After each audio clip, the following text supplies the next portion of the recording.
నమస్కారం వల్ల ఇగో ఈ రోజుల్లో అన్ని పాలల్లో కల్తీ పాలు కలిసి వస్తున్నాయంట విలేజ్లల్లో అని వాట్సాప్లలో గిట్లా వస్తున్నాయి మెసేజ్లు తెలుసుకుందామని ఒక పల్లెటూరుకు వచ్చినాం.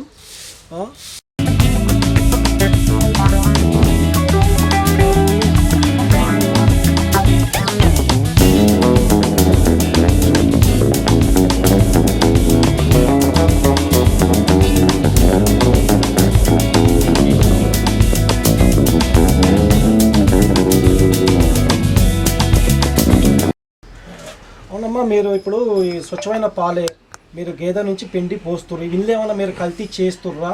ఏం చేయట్లేదు సార్, మీరేం చేస్తలేరా? ఇప్పుడు పట్టణాలలో ఏమవుతుందంటే కల్తీ పాలు అని చెప్పేసి అన్ని విష పదార్థాలు అలా కలిపి ఇప్పుడు అమ్ముతున్నారు. ఇప్పుడు వాళ్ళు ఏమంటారు అంటే మేము విలేజ్ నుంచి తీసుకొని పాలు మేము అమ్ముతున్నామని చెప్పేసి విలేజ్లో ఉన్న ఫార్మర్ మీద నెట్టుతున్నారు. వాట్సాప్లలో మెసేజ్లు వస్తున్నాయి. మరి మీరు అలాంటి అయితే ఏం చేస్తలేరా? అట్లా చేస్తారా? పల్లెటూరులో ఉన్నోళ్ళు ఏదో కష్టపడి బర్రెలు తెచ్చుకొని కాసుకొని పాలు పిండి పోస్తాం మేము, కానీ అలాంటివి చేస్తే మాకేమొస్తుంది? అట్లా చేయం కదా. అవునమ్మా, ఇప్పుడు ఏమంటారు అంటే ఇప్పుడు పాలు అంటే ఇప్పుడు ఎక్కడి నుంచి వస్తే పాలు వచ్చేది పల్లెటూరు నుంచి వస్తాయి. వాళ్ళు ఏమంటారు ఆ పాలే తెచ్చి మేము అమ్ముతున్నాం, మేము కల్తీ చేస్తామని అంటున్నారు. వాళ్ళు పాకెట్లలో పాలు చేసి వాళ్ళు ఏదేదో పౌడర్లు అవి కలిపి వాళ్ళు అమ్ముతారు కానీ మేము అలా అమ్మితే ఎట్లుంటుంది?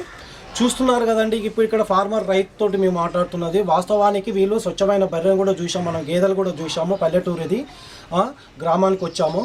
వీళ్ళు గట్టల్లో పోయి మేపుకొని వచ్చి ఆ గేదెని 1-3 సార్లు కడిగి తన ఇంటిలో పాకలో కట్టేసుకొని దానికి మేత వేసుకుంటూ దానికి పాలు పిండి సన్పాలు పిండి స్వచ్ఛమైన పాలు అమృతం లాంటి పాలు ప్రజలకు పోస్తూ అందిస్తూ ఉంచాలని వాళ్ళ ఆలోచనతోటి వాళ్ళు మనకు ఏం పేరమ్మా మీ పేరు?